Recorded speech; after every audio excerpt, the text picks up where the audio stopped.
আর জনগণের কাছে একটা আস্থার প্রতীক। আপনি তো কখন কি কন মাথায় ধরে না, আমার এখন যাইতে দেন তো। চুপ করো শুনো, চুপ করো, বেদবের মতন কথা বলবো না, যা বলতেছি।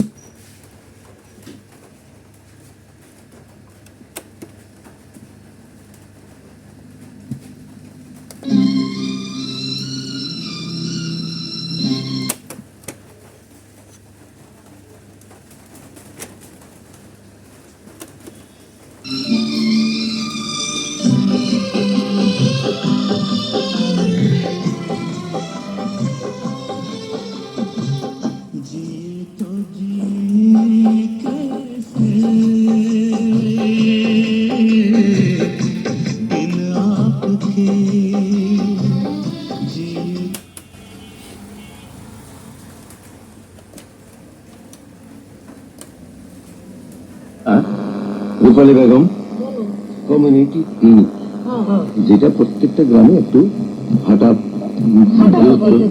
পাওয়া যায়। এই যে আমাদের বিশ্ব স্বাস্থ্য সংস্থার মাধ্যমে যে